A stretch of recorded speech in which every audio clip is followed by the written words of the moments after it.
Although my hazy recollection is that Lamb Chop was a bit of an annoying and contrary character. Yeah, well, you would be too if you had someone's hand up your ass, for your whole life. Welcome to Damn It, Jim, the podcast. A fun and fascinating look at the amazing Star Trek, the original series. I am Dana Smith, sitting at the helm, guiding us through this episode. And with me, as always, our Rear Admiral of Jocularity, my good friend, Dan Calzaretta. Good evening, Dan. I thought you were going to say Rear Admiral of Jockstraps. That would have been weird. Yeah, jockstraps don't really have a rear. That's true. So, Dan, we only have 5 episodes left. You think we're going to make it through? 50-50, Dana. It's 50-50. I'll take those odds. Yeah. I think so. I mean, we're this close, Dana. We're this close. Yeah. So it's pretty amazing. Think of all the work we've put into this. Well, not that much. Actually, it is kind of there is a lot of work we put into this. Yeah. Okay, Dan. So shall we get to the listener comments? Oh, we've got so many this week, Dana. 2 weeks ago, we discussed the lights of Zetar. Our good friend Zoom Kwan said another great podcast of a horrid episode, which made no sense at the end. Brian Levine said Scotty, possibly the most level-headed guy on the ship, becomes totally useless around women. A-List, who mourns for Adonis, Wolf in the Fold, Lights of Zetar. He says, in this episode never explains how the Zetarians became immortal life forces. Our good friend Pam McClung says, it blows my mind to find out that Sherry Lewis, Lamb Chop's mom, co-wrote this episode. I grew up seeing her and Lamb Chop on TV. I love Lamb Chop. I love Lamb Chops too. Although my hazy recollection is that Lamb Chop was a bit of an annoying and contrary character. Yeah. I think she's right. Yeah, well, you would be too if you had someone's hand up your ass, for your whole life. Yeah, so. And then she goes on to say, I can't believe Dan has never heard of a wedge salad. What kind of fucking moron is that fucking moron that you fucking work with? Oh, wait a minute. That's Dana, I don't think Pam would say that. Oh, yeah. That was my side note. Sorry.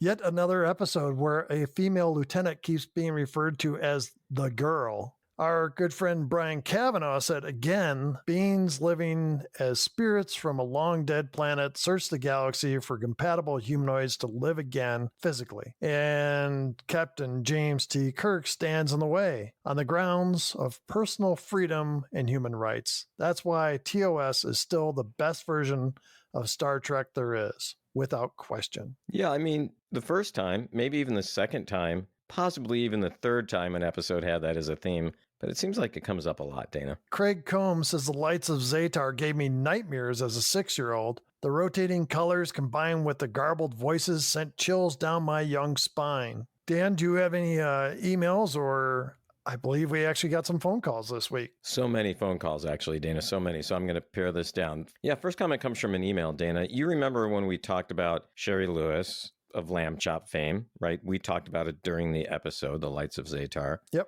Well, one of our listeners, Dave, sent us a photo of a dog toy sold in a local grocery store. The toy is Lamb Chop. I mean, it looks like Lamb Chop. It says Lamb Chop on it. Wow.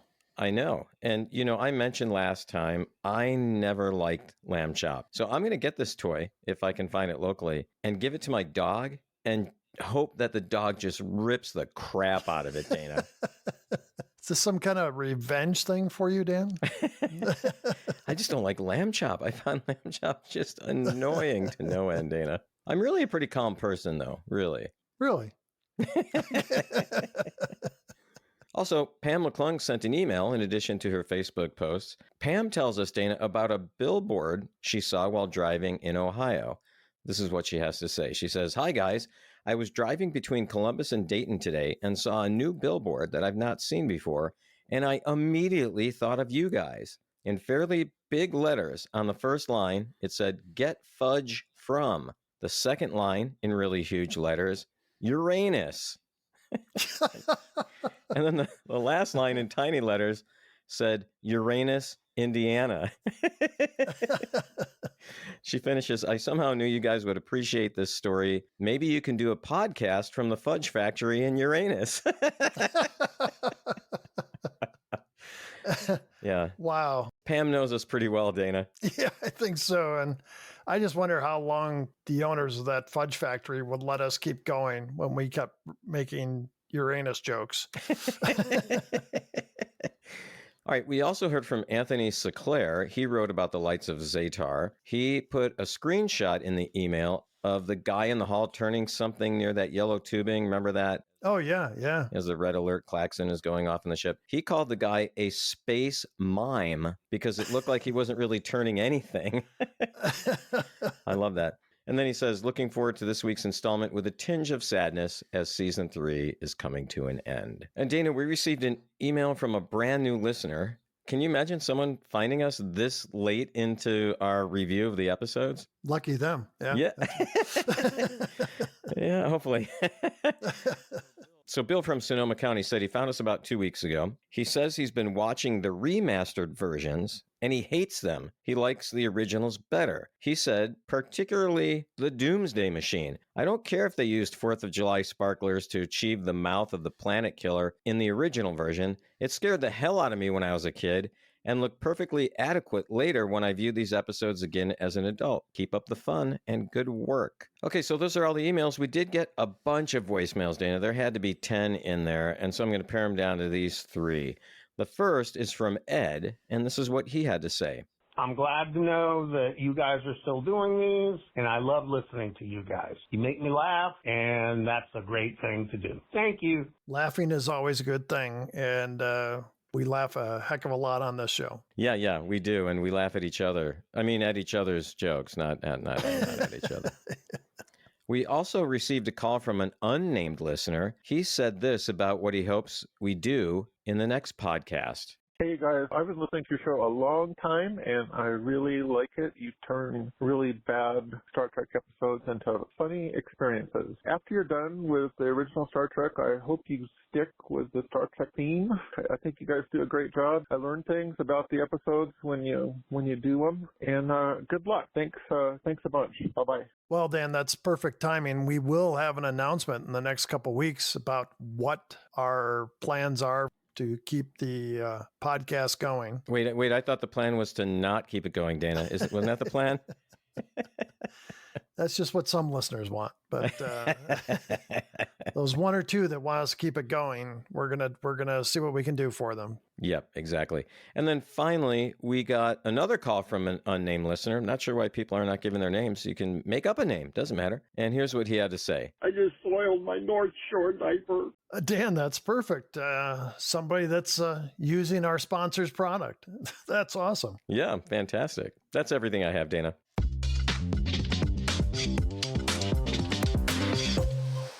This podcast is being brought to you by North Shore Adult Diapers. North Shore offers reassuringly strong protection for even the heaviest control problems and can keep you dry and confident for up to 12 hours so you can live your life with freedom and dignity. Whether you are attending a baseball game, having dinner with friends, getting on a plane, or just sitting back listening to the Damn It Jim podcast, the last thing you want to worry about is incontinence. Don't be trapped at home. Be secure in knowing that North Shore has you covered with a true quality product. You can even put North Shore's products to the test by requesting up to 6 product samples. And Dana, our listeners can use the code KIRK at checkout to receive $10 off their next order over $50. Go to northshore.com today to place your order or request product samples. This offer can be used only once per customer and may not be combined with other offers.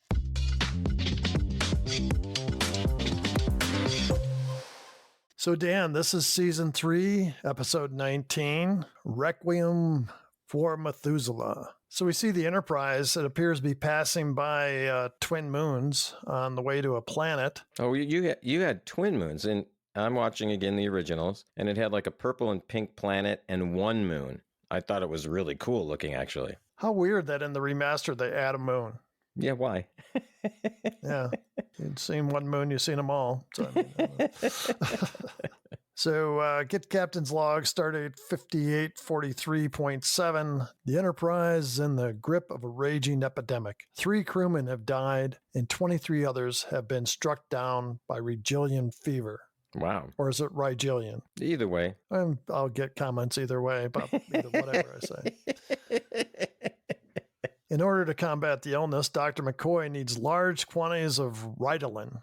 I think it's Ritalin. I think they need Ritalin to control the ADHD that's on the ship. The Ritalin is the only known antidote for the fever. Our sensors have picked up sufficient quantities of pure Ritalin on a small planet in the Omega system. We are beaming down to secure this urgently needed material. So next thing we see is Kirk, McCoy, and Spock beamed down. McCoy says, Jim, there's a large deposit bearing 273, 4 kilometers away. Why don't they beam them closer, Dana? My God. Well, yeah, then he says, I've got 4 hours to process that stuff. If we were beamed closer, I could, get this done quickly. Because it could take me, 4 kilometers, like what is that? 10 kilometers is 6 miles. So it's under 3 miles. So it's going to take a while to walk there. Yeah. And there's like hills and stuff to get in the way. I mean, it's just not like, you're going to jog that. Not those guys, anyway. Yeah, McCoy's a heavy smoker. He'll be lucky if he makes it there. Right. Yeah. He says, I've got 4 hours to process that stuff. Otherwise, the epidemic will be irreversible. Wait, hold on. But going back to McCoy's thought, everyone will die, right? Yeah. God, that would up that count, Dana, a lot. And also shorten how many shows we're doing. Yeah. So. Can we just say that in the remastered version, everyone died? The end. And starting next week, we're going to review every episode of freaking Lamb Chop. Yeah. If we don't want to kill ourselves by the end of that first season, I don't know. Let's just do one Lamb Chop episode. That would be fun. If they do something associated with Star Trek, I'm all over it. I'll look, see if they did. You got to watch every episode to see. And there's one where they mention Star Trek. That show was on for a long time, too. Yeah, I'm just scarred by the whole thing, I think, Dana, but I don't know. I mean, they may use the term Uranus, like, get your hand out of my Uranus, Sherry. Or no, that doesn't make any sense, really, grammatically. Maybe the professor will write in again and tell me why grammatically that's incorrect.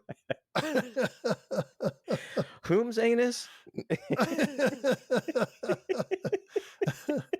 Who's that? Oh, God, I can't let that go, Dana. We got to take a second here. Okay, we're rambling now. I'm going to put the ramble. I'm adding money right now to the ramble jar, Dana. But every weekend we get together with our friends over Zoom. There's 4 of us. We've known each other for a long time. One of them who does listen to the podcast said I was kind of going off a little bit of the last several weeks. Like I've been angry, he seemed to think, and most of season 3, and that I was kind of really going off on the whole English professor guy. I mean, did you pick up on that?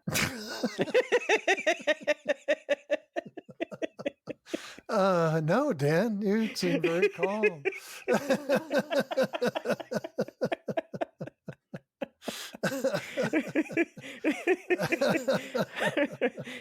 Oh, God. Okay. I'll try to hold it in check. I'm sorry, Mr. English professor. I hope this life form reading they find is not an English professor. So or lamb chop. Oh, that'd be hilarious. Lamb chop comes up behind a rock. Ooh, ooh.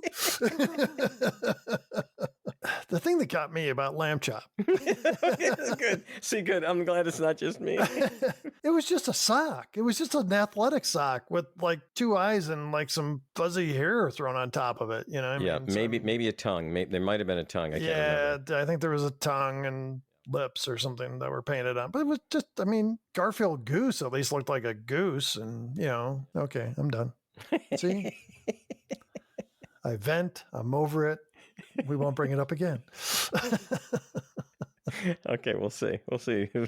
When you say we, you mean you, because I'm definitely bringing it up again. You know that's going to happen. I'm looking at my notes. There's definitely lamb chops in here several more times. Yeah, And see, every time you say lamb chop, I'm just thinking I'm hungry.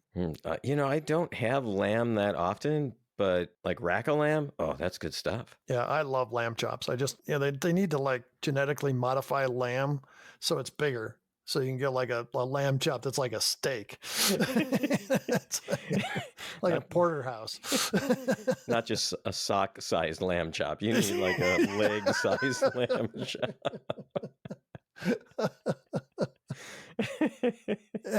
Wouldn't that be great? You'd go to the butcher and he pulls out this thing. It's like, here's your porterhouse lamb chop.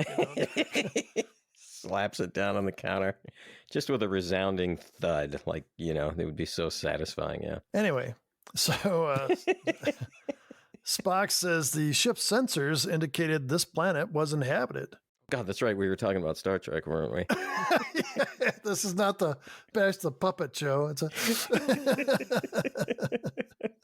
So then Kirk just kind of like seems to ignore what Spock says and says, let's get the Ritalin. And they hear a noise and they turn around and see this drone type thing that kind of resembles Nomad from the Changeling. So it comes towards them and blasts a ray at their feet. And so they don't run, they don't scramble. They all stay together and move about 7 feet to the right. And then it fires and hits a rock by them. And they move now about 3 feet to the right so that they're into a corner. Well, it's this new tactic they have at Starfleet. It's not like, split up so it makes it harder to, get all the targets. Their tactic is stay as close as you possibly can so you just all get it over with at once. The drone comes near them and they pull their phasers, but their phasers don't work. Of course, yeah. And just as it approaches, a voice says, "Do not kill." So a man appears in a cape. Kirk identifies himself and the guy says, "I know who you are." And then the guy says his name is Flint and he tells him to leave the planet. And Kirk, trying to be the diplomat, says, "Mr. Flint, I have a sick crew up there. We can't possibly reach another planet in time. We're in need. We'll pay for it, work for it, trade for it." And Flint says, "You have nothing I want." Kirk says, "If necessary, we'll take it." And Flint says, "If you do not leave voluntarily, I have the power to force you to leave or kill you where you stand." Yeah, I mean, why didn't he just give him the stuff, Dana? Kirk ups the ante. He calls the Enterprise and tells Scotty to lock phasers on their location. But he also says, about 3 feet to the right of me, and that just happens to be where McCoy is standing. And Scotty's thinking this was his chance to fire and kill them all. Oops. Sorry, Captain. I thought you said fire. So Kirk says, if anything happens to us, there will be 4 deaths. And then my crew will come and take the Ritalin. And Flint says, you have 2 hours to collect what you need. And he sends the drone that he calls M4 to pick up the Ritalin. Then he offers them more comfortable surroundings. So next thing we see is what appears to be a castle built up on a rock structure. So we go inside as they enter the what Flint refers to as his humble abode. Flint tells them to be comfortable and offers them brandy, and Flint walks away. So Spock's looking around the room and seems quite intrigued, and he says, this is the most splendid private collection of art I've ever seen. The majority are works of Leonardo da Vinci, Renaissance period, some of the works of Reginald Pollock, 20th century, and even a Sten from Marcus II. Is Reginald Pollock a real guy? I don't know. The Pollock that threw paint on a canvas and became famous is not, his name's not Reginald. Okay. Jackson Pollock. Jackson Pollock. Reginald was his not as talented brother. So in another room, we see the woman talking with Flint. She says, at last, I've seen other humans, though one is not human. Flint says, the Vulcan. And she says, I would like to discuss subdimensional physics with them. She asks again to meet them, and Flint seems uncomfortable with this idea. He says, they are selfish, brutal, a part of the human community which I rejected and from which I've shielded you. And she says, soon they'll be gone. Let me meet them. Flint moves forward and leans into her a little bit. He says, Raina. And he looks like he's going to kiss her, but she gives no response, and he stops. And he pulls back and says, have you been lonely? Okay, hold on a second, Dan. That was creepy. That was very creepy because I thought at this point in the episode he was her father. Yeah, the creepiness is yet to come, the real creepiness. But yeah, I know what you're saying. Then asks, have you been lonely? Well, duh, dipshit. We're here on a planet all by ourselves. All I got is a fucking you and a robot to play with.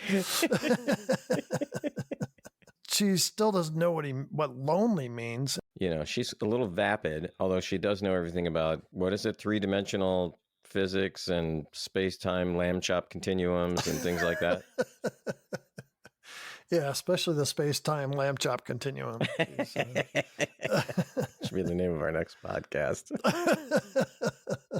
And she says, it would be exciting to meet them. Mm-hmm. Then he says, you've never made a demand of me before. It may be interesting. Also creepy. In the hall, McCoy lifts a bottle from the table. He seems excited as he says, 100-year-old Sarian brandy. McCoy pours a glass for him and Kirk. He says, Mr. Spock, I know you won't have one. Heaven forbid those mathematically perfect brainwaves be corrupted by this all too human vice. Thank you, Doctor.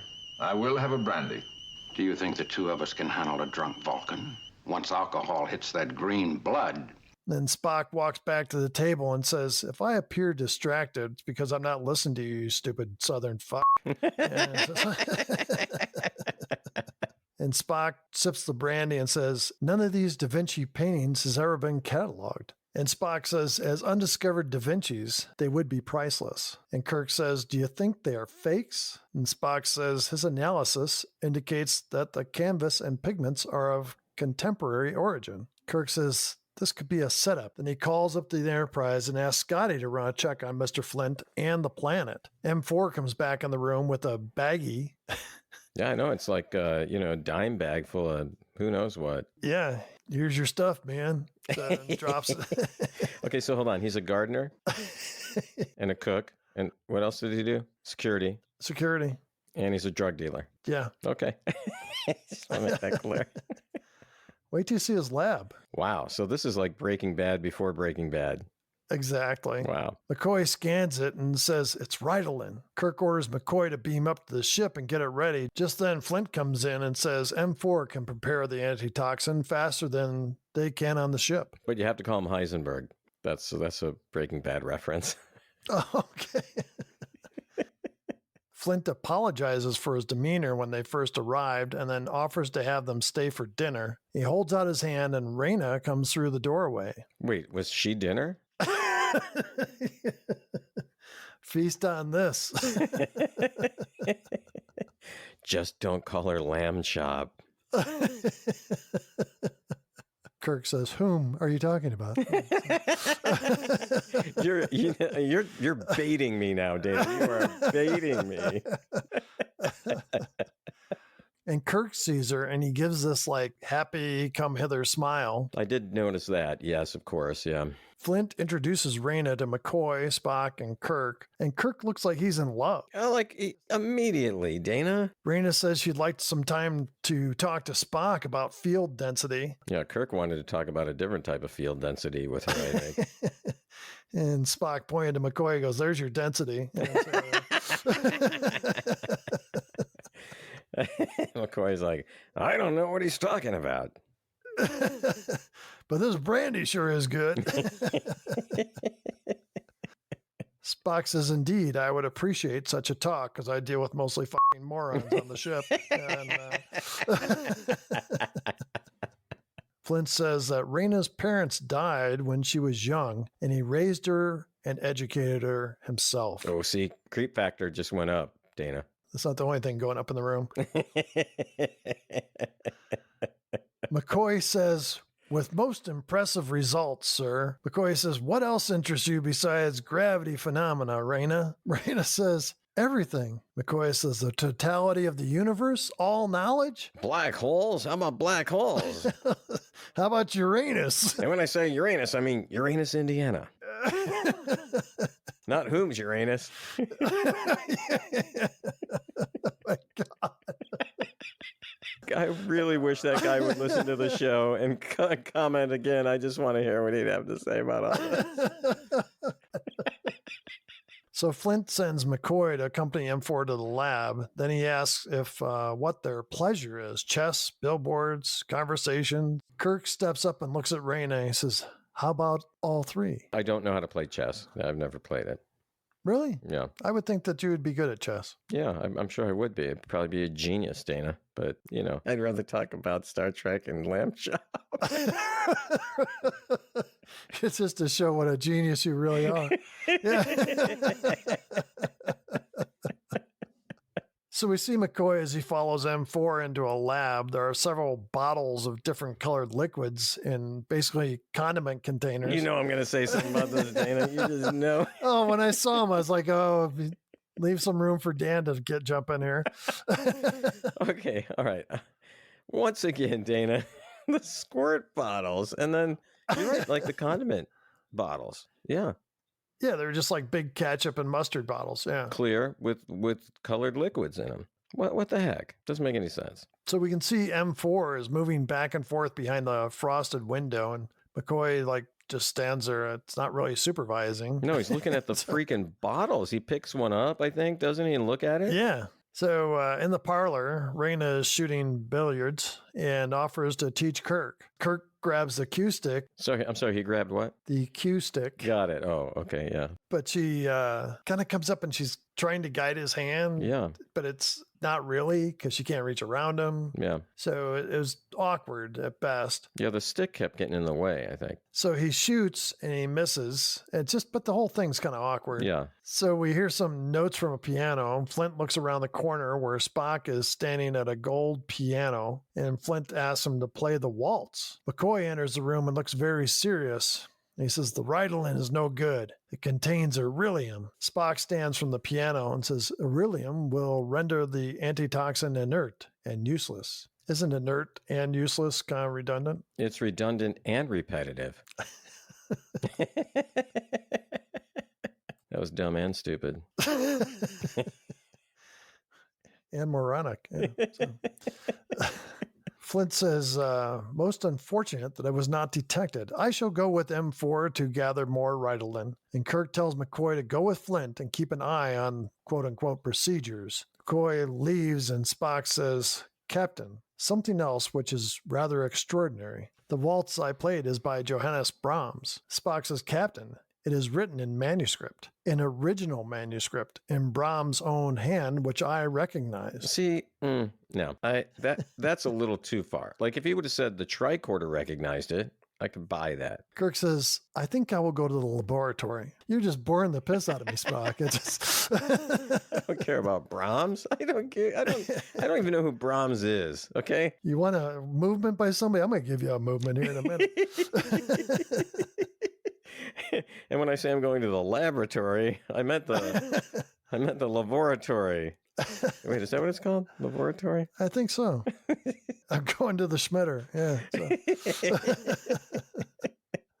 God, there's a lot of poop jokes in this episode already. Kirk says there may be a way of reversing the beryllium's effect and saving the existing antitoxin. Okay, I can buy that Spock knows a lot about music and painting and stuff.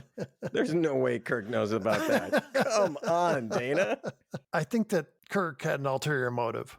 To get away from Spock. Yeah. He didn't want to listen to Brahms bullshit stuff. I mean, just like, oh, yeah, you recognize his handwriting because you knew him personally. Ooh, oh, yeah. You showed him how to play the piano, didn't you? Oh, okay, yeah.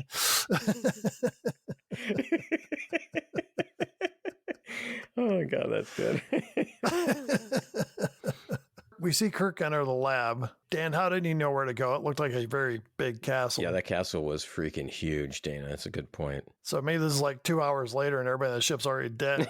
He just found his way to the lab. As Kirk walks around the room, Raina enters and seems to not notice him. She goes to a door at the back of the room and she turns and sees Kirk, who seems more than just a little happy to have her alone. Oh, yeah. Mm-hmm. Kirk points to the door and says, what's behind that door? And she says, I don't know. Kirk asks, then why are you here? Right. She just was staring at the door, Dana.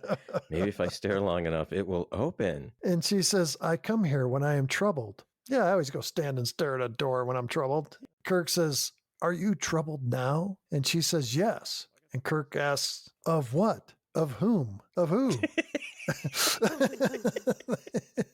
And Kirk moves closer to her, and he reaches out and touches her chin. Then he puts his hands on her shoulders. No. Mm-mm. Kirk kisses Raina. Big, shocking surprise. She seems a little confused, and she doesn't really respond. Right, and her eyes are open. Just then, M4 enters, and Raina is scared, and Kirk pushes her away. I mean, like shoves her. No, you get between me and M4. That's where I want you. I'm going to hide behind you. And M4 seems to be stalking Kirk. Raina says, stop, command, stop. And Kirk keeps backing up, and it seems to be ready to fire when we hear a phaser, and M4 is disintegrated. We turn and see Spock in the doorway. Spock says, M4 did not detect my presence, and therefore did not deactivate my phaser. Yeah, this robot apparently seems to know everything. Why didn't it know Spock was coming into the room? So later, they're back in the parlor, and Flint is explaining that M4 was only trying to protect Raina. Just then, another M4 comes into the room. Flint says the device is too useful to be without. He says, I created another one. He walks towards the doorway and says, come, Raina. Raina slowly walks away from Kirk, and she and Flint walk off together. So Kirk calls up the Enterprise, and Scotty says they're working with a skeleton crew as everyone has the fever. Kirk asks about the computer search on Flint. Uhura responds, there is no report on Mr. Flint. He doesn't seem to have any past. And she adds, the planet was purchased 30 years ago by a Mr. Brack. So you can just buy a planet, Dana? Yeah, like Marlon Brando bought an island. You could buy a planet in the future. I know you would want to buy Uranus. I didn't even think about it that time, Dana. I'm getting a little slow right now. So Kirk says, run a computer check on Raina Kapik. Status, legal ward after the death of her parents. Kirk turns back to Spock, who says, we still have a greater mystery. He says, I was able to run a tricorder scan on Mr. Flint. There are certain biophysical peculiarities. For one thing, the extreme age is indicated on the order of 6,000 years. What, do you cut his leg off and count the rings? I mean, how does he know this? Come on, Dan, you don't cut a person's leg off. You got to cut them right at the waist to count the rings. That's right. Yeah, that's a good point. It'd be like cutting a limb as opposed to the trunk of the tree. Exactly. Yeah. Kirk calls up to the Enterprise again. Scotty reports there is no record of her parents, just like Flint. Kirk closes the communicator and stares off. So Raina enters and Kirk sends Spock on, of course. Mm-hmm. And Spock looks back a little dubious. Raina says, I've come to say goodbye. And Kirk says, I don't want to say goodbye. Oh, God. Dana, this whole thing, you mentioned it earlier. Within the span of 35 minutes, he's completely fallen in love with her. He leans in and he kisses her, and this time she responds. Kirk says to Raina, come with me. I offer you happiness. And it's like he's desperate. Yeah. And Raina says, I've known security here. And Kirk says, childhood must end. You love me, not Flint. Wait, so she's a child now? Oh, come on. Really creepy. And Raina runs out of the room, which was her best choice of the day. Next, we see Kirk enter the lab. He goes to McCoy and says, where's my blue pills? I know you're keeping them from me. McCoy goes to Kirk. Flint lied. The Ritalin isn't here. And Spock, picking up tricorder reading, says, Captain, apparently the Ritalin is behind this door. Wait, the door that wouldn't open earlier? Yeah, that Raina stared at, and she didn't know why or what was behind it or whom. And maybe there's an English professor behind that door. Yeah, if he was, I think he's given up by now. So. So Kirk says, why is Flint playing tricks on us? And Kirk pulls his phaser and says, phaser's on full. So now we have another phaser setting, opening doors. Opening doors, right. Yes. We should have been keeping track of those, Dana. The door opens by itself. Spock holds Kirk back, saying that he will go in and get the Ritalin. And Kirk asks why, and Spock says there may be dangers within. Well, then Kirk says, well, if that's the case, let's throw McCoy in there and have him find out what's going on. Kirk says, let me go in. And Spock looks a little defeated as they go in. Inside the room, they see the Ritalin on a table. So they look across the room and there's a table with what appears to be a body under a sheet. There's a sign next to the table that reads Reyna 16. Oh, so she was of legal age. Wait, no, that's probably not legal. That's probably not legal age, is it, in the future? Depending on if they go to the Alabama planet. So Kirk walks over to the table and pulls back the sheet. There's a bald-headed Reyna on the table. So he looks back, and there's other tables that are labeled Reyna 14 and 15. So Kirk walks over to another table and pulls back the sheet, and we see Reyna with brown hair. McCoy and Spock walk up. McCoy says, Physically human, but not human. These are earlier versions of Reyna, Jim. She's an android. And we hear Flint's voice, created here by my hand. Here, the centuries of loneliness were to end. Spock says, your collection of Leonardo da Vinci masterpieces, Mr. Flint. They appear to have been recently painted on contemporary canvas with contemporary materials. And on your piano, a waltz by Johannes Brahms. And Flint says, I am Brahms. And Spock says, and da Vinci? He says, yes. And Spock says, how many other names shall we call you? And Flint says, Solomon, Alexander, Lazarus, Methuselah, Merlin, Abramson, 100 other names you do not know. I didn't know half of those names, Dana. Lazarus was raised from the dead. Yeah, that's a flaw in that one there, for sure. So Spock asks, about when were you born? And Flint says, in that region of Earth later called Mesopotamia, in the year 3834 BC. I was a Karen, a soldier, a bully, and a fool. I fell in battle, pierced to the heart, and did not die. So McCoy says, Instant tissue regeneration, coupled with some perfect form of biological renewal. You learn that you're immortal. And to conceal it, to live some portion of a life, to pretend to age and then move on before my nature was suspected. So he looks to Kirk and says, I've been married 100 times. And Spock says, you wanted a perfect, ultimate woman, as brilliant, as immortal as yourself. So Flint says, designed by my heart, I could not love her more. And Flint says, she is my handiwork, my property. And Kirk asks if she knows, and he says, no, she will never know. And Kirk says, let's go. And Flint says, you cannot go. Well, Dana, can I interrupt for just a second here? Why doesn't he just give her one of the elder units? Just say, take that, Reyna. Look, I'll even put a blonde wig on it if you want. I'll throw that in for free. But there must be something wrong with them because they're on a table and not moving. They're not up and about. Then why does he keep them? You know what I mean? Why not get rid of them? Yeah. Unless he uses them for parts or something. I don't know. Like a junkyard. You know, Reyna loses a hand. Yeah, just go down to the lab, take one off of number 15. Oh, we took one off of 15 before. That's the left hand. Yeah, okay. Go to 14. So he says, my privacy was my own. And Spock says, we can remain silent. Flint says, the disaster of intervention, Spock, I've known it. I will not risk it. And Kirk tries to call the Enterprise, and Flint pulls a box out of his pocket and presses a button, and we see the Enterprise disappear from orbit. Yeah. On a nearby table, the Enterprise appears in a small size. So Kirk goes to it, and he looks in and sees the crew frozen. But what was he looking in, Dana? Yeah, well, they've got him like looking through the main viewer screen. Yeah, so that's what I'm trying to say. Like, how can he actually see the inside? Yeah, that's what I was wondering. Kirk turns to him and says, wipe out 400 lives? Why? And Flint says, the flowers of my past. I hold the nettles of the present. I am Flint now, with my needs. Reyna's emotions have stirred to life. Now they will turn to me in this solitude which I preserve. Just then Reyna enters the room and says, no. And Flint sees her and he's shocked. She says, you must not do this to them. Flint says, I must. Kirk says, give me back my ship.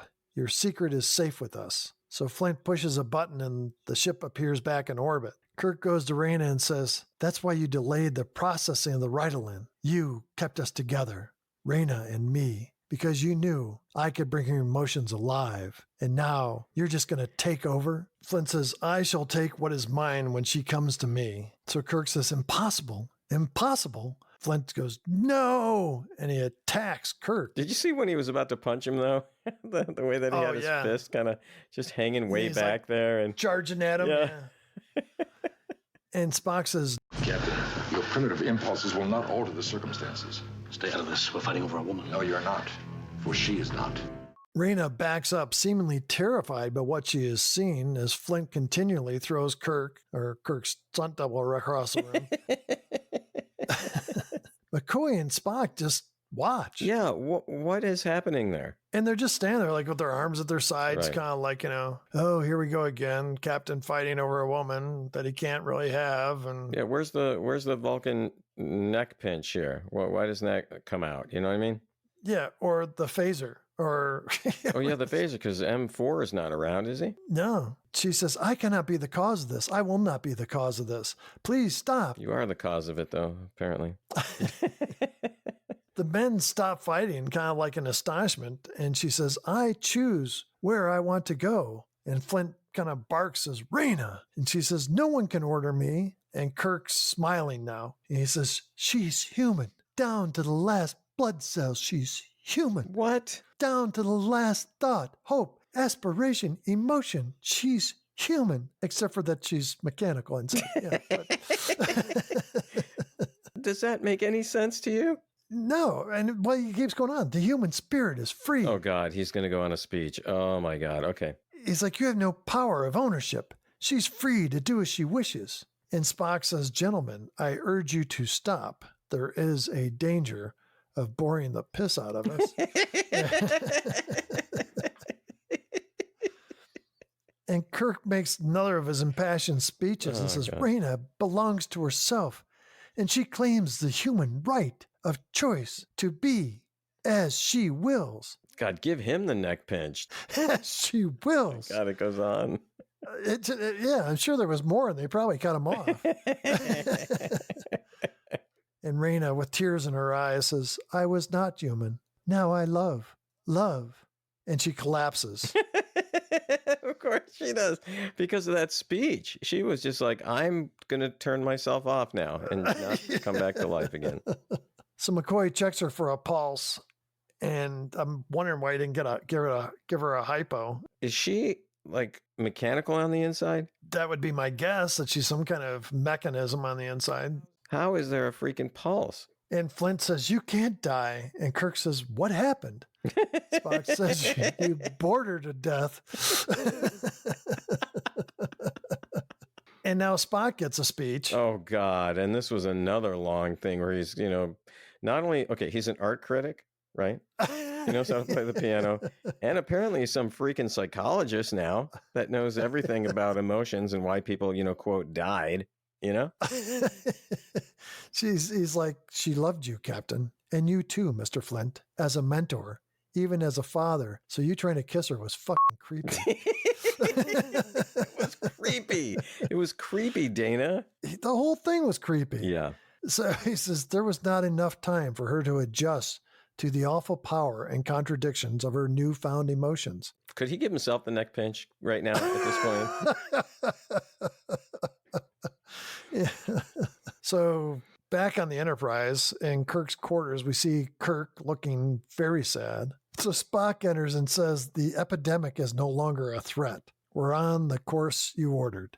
And Kirk sadly says, Very old and lonely man.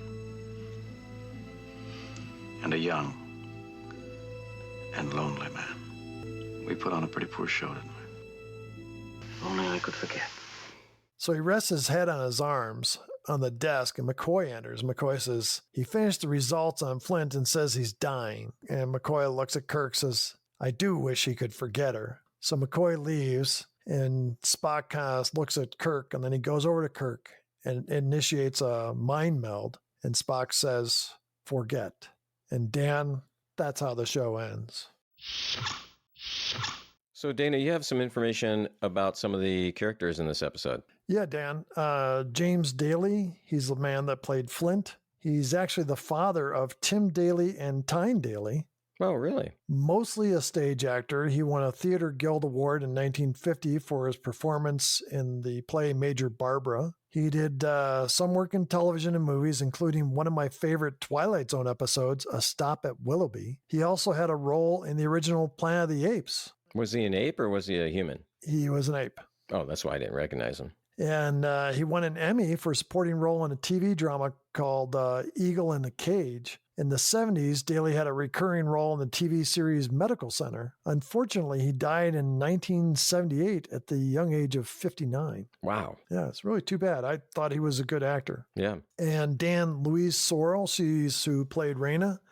She'd been working in theater, television, and movies for 60 years. Her TV credits include everything from Dr. Kildare to Route 66, Rat Patrol, The Big Valley, Night Gallery, Hawaii Five-0, Heart to Heart, The Incredible Hulk, and Ironside. And she did several episodes of Medical Center as well. In the 80s and 90s, she starred in a couple of daytime soaps, and she was quite often cast as the antagonist or the villain in the soaps. Wow. She is still alive at age 83. Oh, we got to get her on the podcast. Yeah, that's all I got, Dan. Do you have anything you want to add about the show? I do. You know, the title of this episode has kind of a dual allusion to it. First, the term Requiem, it's a mass for the dead. And the second allusion is to Methuselah, who is the son of the biblical prophet Enoch and the paternal grandfather to Noah, who is the longest living human being in the Bible, having lived 969 years. So Methuselah's lifespan has historically become a proverbial reference for longevity. It's funny. My dad used to say, I'm as old as Methuselah. Yeah. And then in the episode, Raina's last name was Kapek. Now, the character was named for a Czechoslovakian writer by the name of Karl Kapek, who first coined the term robot in the classic science fiction play entitled R.U.R. in 1920. Oh, wow. I thought that was kind of cool. Yeah, I like it. All right, that's all I have, Dana. Dan, what do you got for themes and dilemmas this week? Well, I think this concept of immortality is really intriguing. And I think we talked about it on a couple of other episodes. I find it fascinating. And I think it would almost be this kind of like dual-edged sword thing. You know, living forever, you get to see so many amazing things. You get to see the span of human history. But the downside is, wait, is there a downside? I'm not sure there's a downside. You would outlive everybody you know. But yeah, exactly right, Danny. You'd outlive everyone you know. And I think that would be kind of sad. That's what I have as a dilemma. How about for you? Dan, I think Star Trek touches upon this very often. And I was trying to think of how many times I've asked this question, but what does it take to be human? Kirk goes on the speech about, is it free will? Is it love? And that, she's able to make decisions on her own. It's a constant theme that they seem to have. The thing I did like is kind of what you just mentioned. What is the cost of living forever? All Flint wanted was a companion that he could be with. Was that love or was it loneliness? Dana, how about a best part from this episode for you? The idea of the immortality and what a lonely existence it must be. Just that concept is really neat. How about you? Do you have a best part? I thought the opening scene with the planet and the moon, it was really cool. How about a best part for you, Dana? Spock using the mind meld to help Kirk move on. Not so much him saying forget, but the fact that Spock understands Kirk's pain and he wanted to help Kirk. How about you, Dan? Do you have another best part for us? Yeah, I want to piggyback on that. I thought this was actually one of the best endings of any episode in the entire series. I really loved it. I think it really showed Spock's strong feelings of friendship for Kirk. Dana, how about a worst part of this episode? We mentioned this during the show, Dan, but Kirk becomes obsessed with Raina, just completely, totally out of character. And that just drove me crazy the whole time I was watching this. How about you? Do you got a worst part? The creepy old guy building female android companions. It's just, how many times have we seen this? And in this episode specifically, it was really creepy. I mean, I almost imagine that he had a white creeper van that he drove around the planet, I mean, it was just creepy to me, Dana. How about another worst part for you? Dan, Flint is able to change the size of the Enterprise and put it in suspended animation. It just bothered me immensely. The guy's smart. He can write music. He can do all these things. He can make robots. He can M4, whatever. But to have him be able to manipulate a spaceship and turn it into a small object. Dan, do you have another worst part? This, again, kind of piggybacks on something you said. Only that Kirk can bring Raina's emotions to life, and then he falls in love with her in a matter of minutes. Then he starts fighting Flint. I mean, I can't buy any of that, Dana. It was just dumb. Dana, what happened on this day in history? Dan, the number one song in the U.S. changed again. This week it was Everyday People by Sly and the Family Stone. Oh, I like that song. Yeah, it's a great song. In the UK, the number one song is by Amen Corner. It's If Paradise Is Half as Nice. Also, for those raised Catholic, Pope Paul VI issued, I don't speak Latin, but he issued an apostolic letter. Apostolic. Yeah, he had an apostolic seizure. And, No. It's an apostolic letter. Oh, okay. Yeah. It's Mystery Paschalis. Oh. It's a motu proprio. I don't know. Dana, hold on. Are you going to read the entire letter in Latin? Is that what's happening here? I'm going to have to do the Vulcan death grip if that's about to happen. Yeah, so sit back and relax because I'm teaching myself Latin here. You're just going to read the whole freaking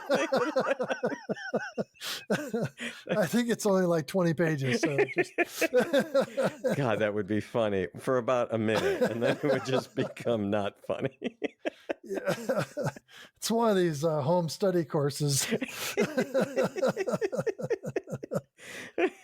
It's Duolingo, but in this case, it's like Deadolingo for a dead language. Yeah. Anyways. Yeah, what's the gist of the letter, Dana? It was deleting many names from the Roman calendar of saints, including Valentine, who was celebrated on this day, February 14th, 1969. Wait, they got like sainthood taken away? They were deleted from the Roman calendar of saints. I don't know what that means. Is this kind of like maybe they were doing steroids and they got in the Hall of Fame and they had to take them out of the Hall of Fame? I mean, is that what's happening here, Dana? They looked into a couple of their miracles that they performed, and it's like, yeah, it's not really a miracle. Other than slaughtering all of that, I thought it was very interesting. It was. There wasn't much else going on February 14th, 1969. On February 15th, 4 U.S. Department of Interior scientists entered the undersea habitat on the seabed of Great Lameshore Bay off the U.S. Virgin Islands with the goal of setting a record for living and working in a saturation diving environment. And they remained until April 15th, when their taxes were due. And they could recover the bodies. So they returned to the surface after 58 days undersea. Did it really have to do with the taxes? No, I was just kidding. Because I could see that. That's all I got for February 14th, 1969, Dan.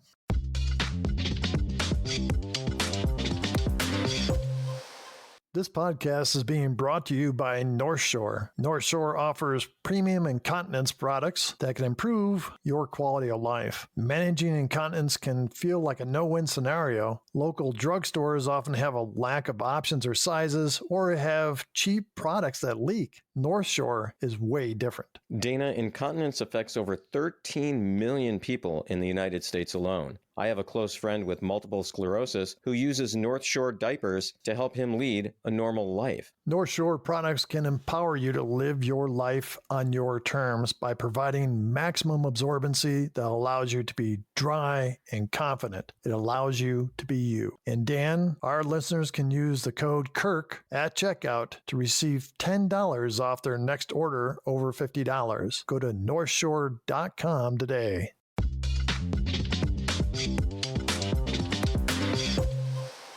Hey, Dana, how about if we get to the counts? Yeah, Dan, I've got some questions I want to discuss during the counts. Good. I do as well. Maybe this is the first question. How about the dead crewman count? Well, in the captain's log, Kirk states that there was already 3 crewmen that have died from this Rigelian fever. Yeah.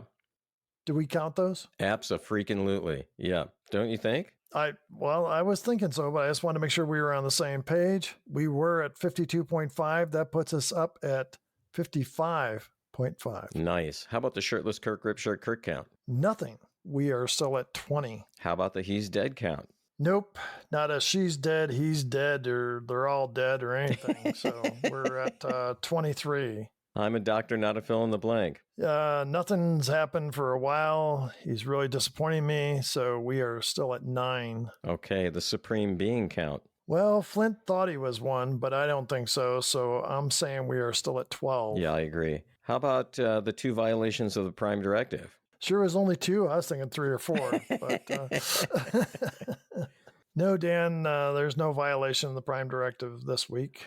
We are still at 12. Taking over the Enterprise count. So Flint did control the Enterprise and put it in suspended animation. Do we count that? I think so. Yeah. With that puts us at 19, Dan. And then finally, who's commanding the Enterprise? Just Scotty this week, from what we heard on the communicator. So that puts us up to 53. Dana, for season 3, I thought there were some really good things in this episode. There was a bunch of ridiculousness too, I think, as well. However, I really, really enjoyed the ending. I thought it was very touching. I think they build on this relationship as we leave season 3 and then they move into the movies. I really enjoyed that part of this episode, Dana. So for me, not a horrible season 3 episode. How about for you? Another episode with a lot of potential. I like the characters. It just falls short. I felt like they tried too hard with the story at times. And especially the love interest where Kirk falls in love in less than 2 hours is borderline ridiculous. Yes. Yeah. Otherwise, the idea of a man who lived forever and had seen all the terrible things men can do, I really liked that aspect. I did too. I thought James Daly was excellent in this episode, by the way. Yeah, he had a certain stature about him and stuff, the way he presented himself. I liked that. So I thought he was good in this role. Yeah. Well, Dana, what do we have coming up next week? Dan, next week is one you've been waiting for. It's The Way to Eden. Yeah, I'm looking forward to it. Well, Dana, hey, I had a great time. I really enjoyed that we got a bunch of phone calls. If people want to keep calling us, that would be fantastic. Also, keep reaching out by email, YouTube comments, and Facebook. Fantastic to hear from everybody. Yeah, as always, thanks to all of our listeners and everybody that writes in and calls. Until we meet again, live long and prosper. Thanks once again for listening to Damn It Jim, the podcast. We'd love to hear from you. Please send us an email at dammitjimpodcast@gmail.com or join the discussion on YouTube, Facebook, Instagram, or X. You can also call the Damn It Jim hotline at 509-676-6298. Enjoy the rest of your week, and as always, remember to live long and prosper.